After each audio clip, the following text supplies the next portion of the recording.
پھر آگے کی جو آیات ہیں ان میں یہود کی طرف سے کیے جانے والے مسلمانوں پر کچھ اعتراضات کا جواب ہے. پہلا اعتراض، اور وہ یہ تھا کہ کچھ کھانے جو شریعت محمدی میں حلال ہیں وہ شریعت ابراہیمی میں حرام تھے.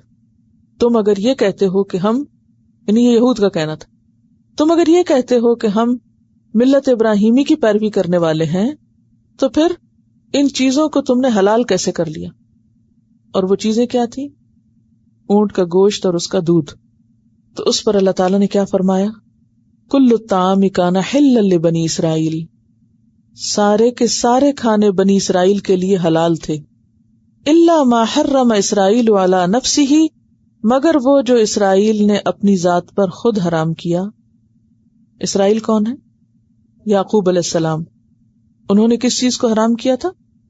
اونٹ کا گوشت اور دودھ، کیونکہ انہیں عرق النساء شٹکا کی پین شروع ہو گئی تھی، یعنی روایات میں یہ آتا ہے، اور ان کو پرہیز یہ بتایا گیا تھا کہ وہ اونٹ کا گوشت اور دودھ کا استعمال چھوڑ دیں، یعنی بطور علاج. تو انہوں نے اس کو ترک کر دیا، اپنے اوپر حرام کر لیا ایک طرح سے. فرمایا کہ الا ما حرم اسرائیل علی نفسہ، یہ ایکسیپشنلی اسرائیل نے ذاتی طور پر، یعنی حضرت یعقوب علیہ السلام نے اپنے اوپر حرام کیا تھا، اور یہ بنی اسرائیل کے لیے حرام نہیں تھا، ان کی امت کے لیے حرام نہیں تھا. اور یہ ہوا کب تھا؟ من قبل ان تنزل التوراۃ، تورات کے نزول سے بھی کہیں پہلے، کیونکہ یعقوب علیہ السلام تو بہت پہلے آئے حضرت موسیٰ سے. اور تم کہتے ہو کہ یہ شریعت ابراہیمی میں حرام تھا اور یہ کتاب میں لکھا ہوا ہے. قل فاتوا بالتوراۃ، تم تورات لے آؤ، فتلوہا، اسے پڑھ کے سناؤ، اسے پڑھو، ان کنتم صادقین، اگر تم سچے ہو. کس بات میں؟ کہ ملت ابراہیمی میں یہ چیزیں حرام تھی. ہاں، کچھ چیزیں بنی اسرائیل پر بعد میں حرام ہوئی تھی ان کی زیادتیوں کی وجہ سے.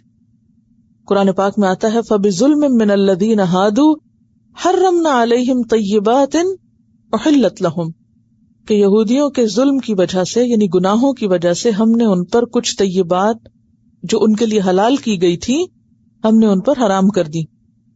حرام کیوں کی اور کب کی؟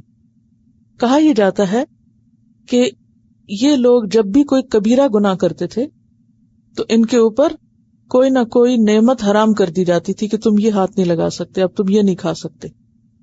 یعنی جہاں یہ گناہ کرتے تھے تو وہاں ان کے سزا کے طور پر ان پر نعمتیں حرام کر دی جاتی تھی.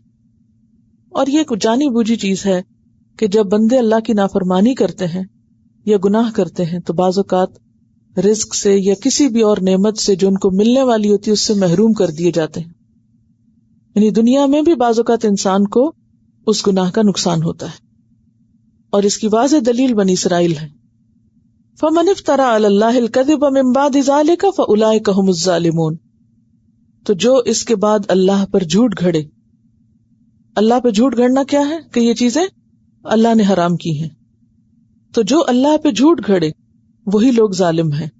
كل الطعام كان حلا لبني إسرائيل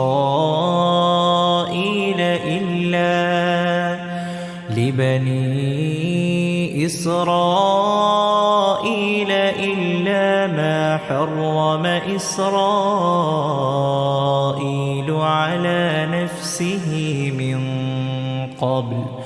على نفسه من قبل أن تنزل التوراة قل فأتوا بالتوراة فاتلوها إن